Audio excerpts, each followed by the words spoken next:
Hello दोस्तों, कैसे हैं आप लोग? आई होप आप लोग अच्छे होंगे।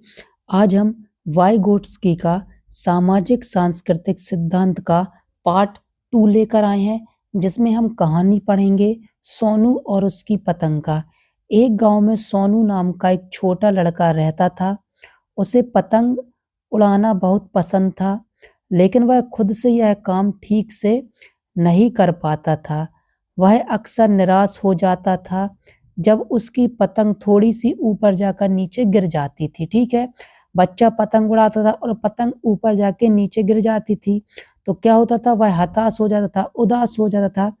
एक दिन उसके बड़े चाचा रमेश उसके पास आए। रमेश ने सोनू से कहा, "सोनू आओ, मैं तुम्हें पतंग उड़ाना सिखाता हूँ।" यहाँ से वाइगोट्स्की के सिद्धांत की मुख्य बिंदु शुरू होते हैं। अब वह कौन-कौन से बिंदु हैं, हम यह देखेंगे। पहला पॉइंट है सामाजिक संपर्क, सोशल इंटरेक्शन। रमेश ने सोनू को अकेले नहीं छोड़ा। उन्होंने सोनू के साथ बातचीत की और उसे सिखाने के लिए उसके साथ मिल गए। वाइगोट्स्की का मानना था कि सीखना हमेशा दूसरों के साथ बातचीत से शुरू होता है। यानी जब आप लोगों से बातचीत करते हैं, कौन किस प्रकार बात करता है, आप उनकी बात को किस प्रकार अपने दिमाग में समझते हैं, जानकारी इकट्ठा करते हैं, इसी से आपका सीखना शुरू होता है। अब क्या है, अधिक जानकार अन्य, दूसरा पॉइंट यानी MKO, more knowledgeable other. Ramesh Sonu से पतंग उड़ाने से बेहतर थे। वह अधिक जानकार अन्य थे।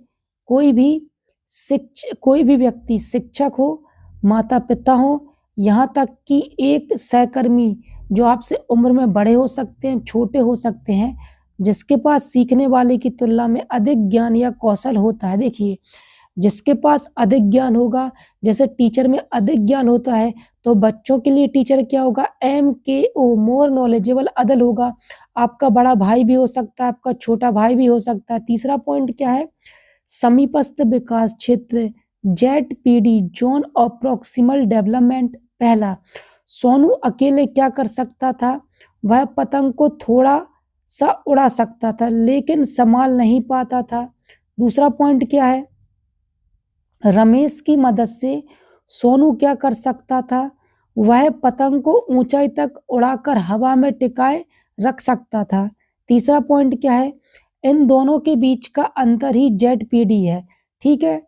यह वह दायरा है जहां बच्चा मदद पर सीख सकता है, लेकिन अकेले नहीं। यानी इसमें क्या होता है, ZPD क्या होता है, जो वह कार्य कर सकता है और सहायता से जो कार्य कर सकता है, उसके बीच जो अंतर होता है, उसे ही ZPD कहा जा सकता है। देखिए, एक बच्चा केवल 1 गिनती तक बोल सकता था, लेकिन सहायता से 2 गिनती तक बोल पाया, तो 1 और 2 के बीच में जो अंतर होता है, यही क्या होता है, ZPD होता है, ठीक है?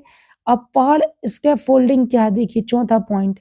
शुरुआत में रमेश ने सोनू के पीछे खड़े होकर उसके हाथों पर अपने हाथ रखे और उसे सिखाया कि डोरी को कब खींचना है, कब ढीला छोड़ना है।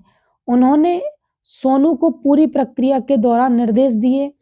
जैसे-जैसे सोनू सीखने लगा, रमेश ने धीरे-धीरे अपना हाथ हटा लिया और बस मौलिक निर्देश देने लगे। यानी अब खींचो, थोड़ा ढीला करो, इस प्रकार के उसे दिशा निर्देश देने लगे। आखिर में सोनू ने खुद पतंग उड़ा ली और रमेश दूर खड़े होकर बस देखते रह गए। तो इसके फोल्डिंग क्या होती है, देखिए, यह समर्थन कम करना ही पाठ है कहलाता है।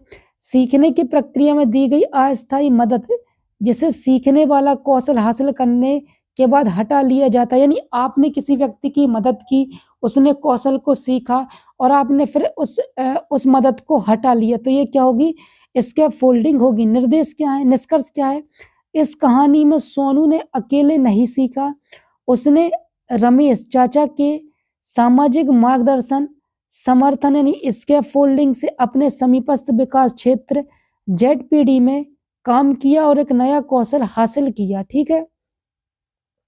यही वाइगोट्स्की का मुख्य सिद्धांत है। बच्चे अपने समाज और संस्कृति के साथ बातचीत करके सीखते हैं और यही सीखना उनके विकास में महत्वपूर्ण भूमिका निभाता है। अब देखिए, तो दोस्तों यह चैप्टर था समीपस्थ विकास के सिद्धांत के बारे में, स्कैफोल्डिंग के बारे में और लेव वाइगोट्स्की के बारे में। तो दोस्तों जो सेकंड पार्ट था वो बहुत छोटा पार्ट था, 5 से 10 मिनट का, सॉरी 10 मिनट का नहीं था, 5 मिनट का था, जिसमें आपने स्कैफोल्डिंग को जाना, जेडपीडी को जाना, साथ ही अन्य चीज़ें भी जानी कि क्या होती हैं। तो दोस्तों आपको वीडियो कैसा लगा कमेंट बॉक्स में ज़रूर बताएं दोस्तों। नमस्ते दोस्तों।